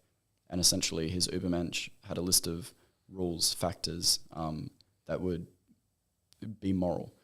Someone willing to do evil in the name of good, so someone willing to take a bullet, someone kind, like things like that. Some of the some of the things he listed aren't necessarily like good things, but they were moral. It's just a really interesting idea to think, what is the difference between what is good and what is moral, and that those two things might not be the same. So, and what was that first type of morality that you were talking about? So that's categorical imperatives. Imperatives. Yeah, so they're Kantian ethics. But yeah, Nietzsche came along about 100 years later and said, I don't agree with that. And he created his Übermensch, essentially the perfect moral man. And what was even more interesting is that Jerry Siegel and Joe Shuster, about 50 years later, 150 years later, came along and created the character of Superman, which instilled all those ethics. So it's just insane that, you know, Superman is a character that is willing to hurt villains at the expense of the greater good. Like there you go. But in terms of like truth, justice, and all that, he still agrees with some ethics of Kant. But I think for me right now, Kant ethics makes more sense that doing that one act, is it moral at scale? Because that's kind of how I think that's how I take on my ethics as well. Because I do think of almost operating in life like I'm operating in some sort of business. You know, is this going to work at scale? Like, is this business going to work at scale? Is this moral act going to work at scale? So that banana example makes sense. But then when you gave the example of lying, like at the expense of saving someone, but it going against what is, doesn't that not make sense at scale? Yeah, sure. Like, yeah, at scale it would, yeah. But like in terms of like, but we don't live at scale though. We live within our own bubble, and we live with. But if everybody has the ability to, a good example is the train track analogy, where it's just like if you could save one person versus save four people and divert the train either way, you would usually save the four people and let it run over the one person. Yeah. But an interesting paradigm to think about, a level to that question that is even more advanced, is what if that one person was your mother? Are you willing to then kill four people to save your mother? Yeah. Because people live that way. People don't live in the grand scheme of things, because it kind of ties back into the Dark Knight we were saying, like where Batman has to choose to save Rachel or Harvey, and he saves Harvey, which is the more ethical because he's taking himself out. He's not doing it as Bruce, he's doing it as Batman. I'm not sure he does, actually. If you rewatch that scene, Batman chooses to go to Rachel and the cops choose to go to Harvey, but what the Joker did is he told them the opposite addresses. Oh, because I did notice Batman says, where are you going? He says Rachel. Yeah. Oh, okay. Yeah, so basically that was the Joker interesting. messing with him. So when he walks in and he sees Harvey, he's just like, what the hell? Yeah, big bamboozle. So wow. Yeah. Okay. I didn't know that one. Crazy. Yeah, The Dark Knight, man, so much to unpack. It's just every scene, you look at 2 minutes of it and every scene just gets better and better and better. But in terms of that train track idea, I do think the ethical thing is to remove yourself from the situation. So probably that the one person, even if it was your mother.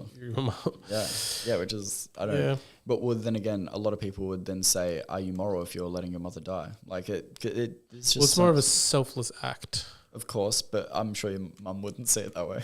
Yeah, true. Yeah, it's definitely something to think about. I love moral questions and ideas like that because it gets your brain ticking and all that sort of stuff. And I think that's like the meat of real conversation, because we can talk about like, what did you do this weekend? Where'd you go? All that sort of thing. But the real meat of is figuring out how people think and why people think that way. And because it kind of defines humanity. Is what are our collective morals? What are our collective beliefs and ethics? Well, that goes back into storytelling itself, like, because that's what storytelling seeks to That's achieve.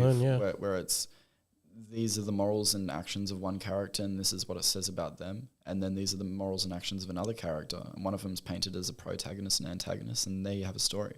You have conflicting ideologies, and the back and forth and conflict of that is what creates like a spark, which everything unfolds. If you look at a character, or if you look at The Matrix, Agent Smith says that there is no meaning, and then I don't know, Smith is absolved of that, and he says, "No, I am the one," all that sort of jazz. Like it, that is a whole like Jesus thing right there. I won't go into that. That's a whole. I was going to talk about religion because I'm not sure if you're agnostic or religious or. I'm agnostic. Yeah, agnostic. Yeah, a lot of people don't know what that word means. Yeah, because you say agnostic and they're like, "What?" And it's somewhere in between. I think people normally say atheist if they don't believe, but agnostic is more so. Yeah, well, I think atheist is. I think a lot of people are agnostic. They just don't know that that's a word, and so they say atheist. It's like they don't know, but they're not sure. Agnostic is essentially like a lack of belief and just saying like, "Hey, I don't know, but that's fine." Like atheism is just downright saying there is no God. Yeah. Like agnostic is just acknowledging that. And I think agnostic is more honest because even scientists are agnostic because they're admitting like we don't know. Yeah. Yeah, of course. I think it's, I don't know, the idea of stories and religion is interesting. I made a video saying why we need heroes. It was another 20-minute video essay. And the importance of that video was essentially saying the dichotomy of religion and storytelling.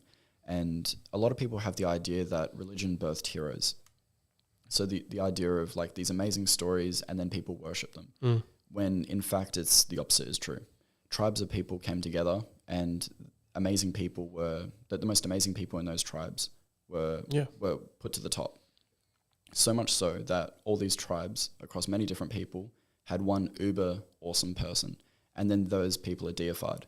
And essentially, again, going back to Dune, that is the story of Paul, where it's just like this person has been gassed up to the point where he's deified. That's like, that's probably how, like, Jesus was probably like a real person who, did a lot of things, and that's why they wrote so many stories about him potentially. So yeah, of course, I could imagine that being the case. Like, definitely. I think these people in that video, the Why We Need Heroes video, I talk about myth and it coming from mythos, and mythos meaning story. Yeah. And essentially the things that create a myth is the staying power, the significance, and the message. So if you look at like Achilles or whatever, the Achilles heel, that story, like losing to his ankle, are you kidding?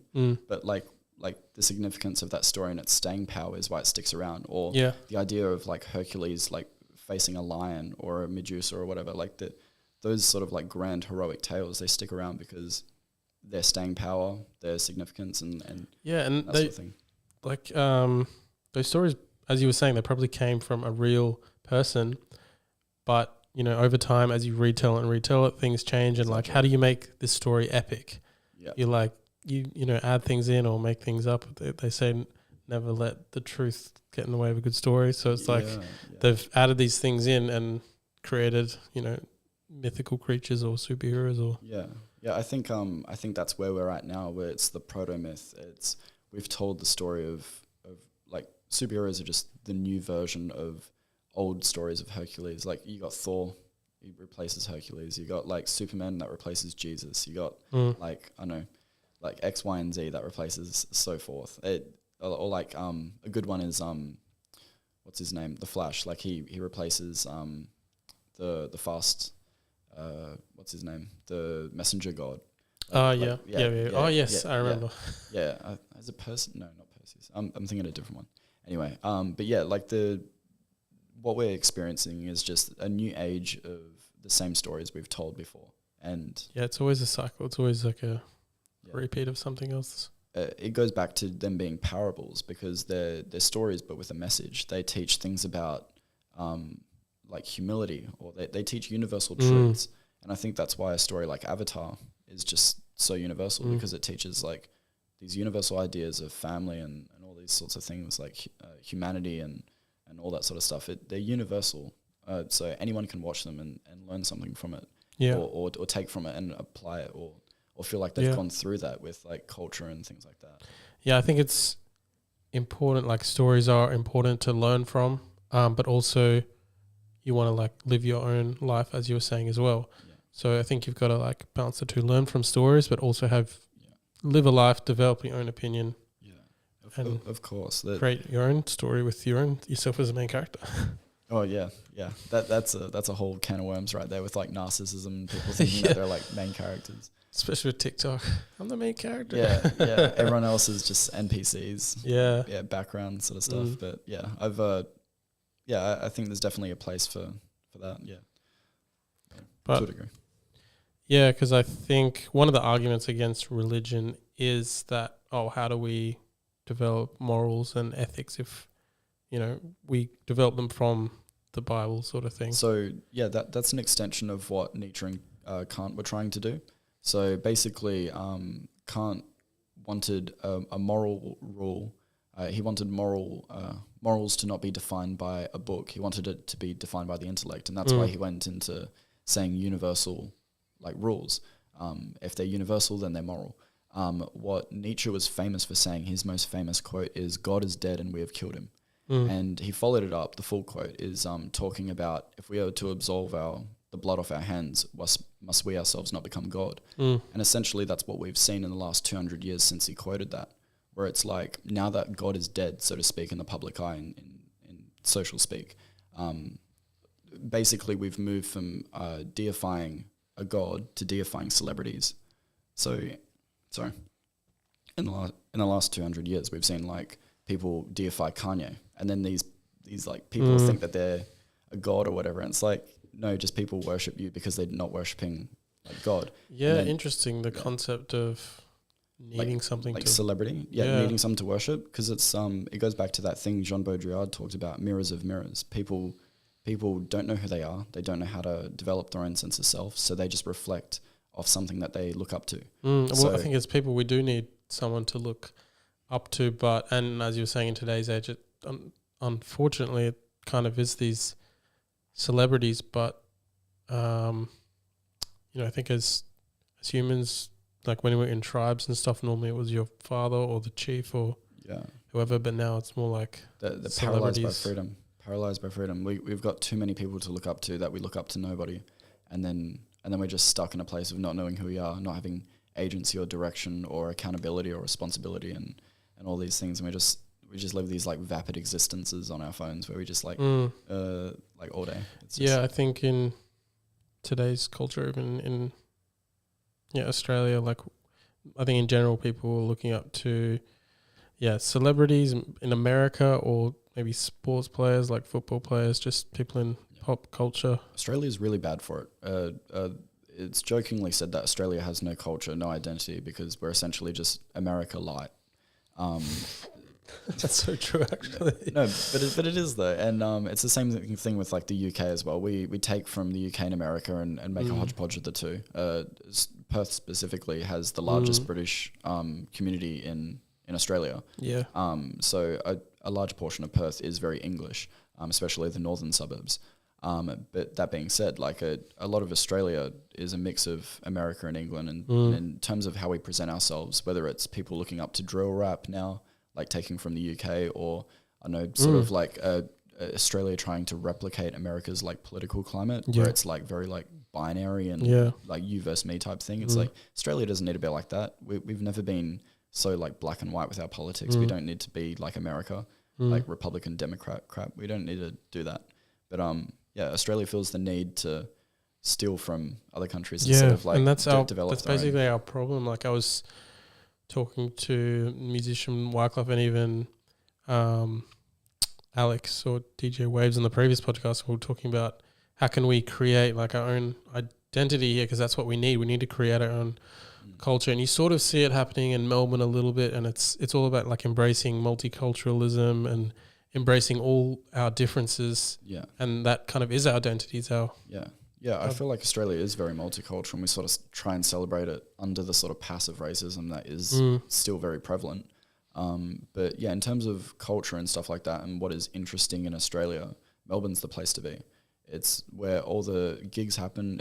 If a comedian, have you been to? No, it's the one city I haven't been to in Australia, which I'm really upset about. But in terms of the events and things I get invited to or things that are happening, it's always in Melbourne, Melbourne or Sydney. Yeah. But yeah, Sydney is more for work. Melbourne is more for pleasure. It's if a UFC fight's going to happen, it's going to happen in Melbourne at the MCG or some shit. If it's going to, I don't know, if anything's a comedy, stand-up comedy, if some famous comedian is going to come to Australia. It's going to be Fashion Week, Melbourne. Yeah. 100%. Yeah. So Melbourne's where it's at. But I think what I was saying before about a cap with being in Perth, eventually, you do have to make that choice to move to Melbourne or Sydney if you want to continue in a creative field. But until there is enough here that we can stay. There was talk about making movie studios in Perth. The Fremantle movie studio I'm thing. not sure how legit that is. It was a legitimate proposal under Mark McGowan, but then it was axed, I'm pretty sure. Oh, Christ. All right, well, that's not hopeful. So I know that Marvel produce 3 or 4 movies a year, and they make 2 of them in Atlanta, in America. Is that in America or is it Canada? Yeah, that's America. Sure. And then the other 2 they make, I'm pretty sure in Sydney. So they filmed Shang-Chi and they filmed Thor 4 in Australia. Basically, the way that Australia works with movies is if a company makes a movie in Australia, they get, I think it's like half the money back. Oh, really? Yeah, just as an incentive to be filming in Australia. So, like, for a company, they're not making a massive, a loss if they film in Australia simply just by, using Australian talent, which is great because it gets people in the industry. It, definitely facilitates, a film industry here. But I'm not sure how prevalent that is or if it's, just like Marvel doing their thing. Sydney's probably where it's at. Yeah, for sure. I did find one Netflix show that was actually made in Perth, and it was actually aired on Netflix. I'm trying to find it now. I can't seem to find it. There's also a new series that was filmed and produced in Melbourne, and it's quite popular on Netflix. It's like high school something. See if I can find it in the news. But I think, Heartbreak High. Right. So this is all like Melbourne, pretty sure all Melbourne actors, and oh no, that's not it. Wrong show. Might be Heartbreak High. But yeah, they are, here and there. There's this one. That's this one. Yeah, right. But why is it in Spanish? We can watch the trailer. Little trailer react. I'm a reject! Yeah. I have a lazy kebab vagina! Australian accents are so hard to hear and Sex map in the old stairwell! The incest map. What, in the kids' helpline? It was all about who hooked up with who in our year and what they did. Risty? Oh, Doughy? chuck it on pause for a sec. Can you tolerate an Australian accent in your media? So whenever I hear an Australian accent, I think it's borderline uncinematic. It takes me out of the movie when I hear an Aussie accent. For the most part, I think that is true. However, I think there are certain people that do it well, but in general, yes. Do you think, I don't know, to me, I feel conditioned to listening to American accents that I can only picture them in movies. And then when I hear them in real life, it's jarring. Yeah. Actually, that's really interesting. Yeah.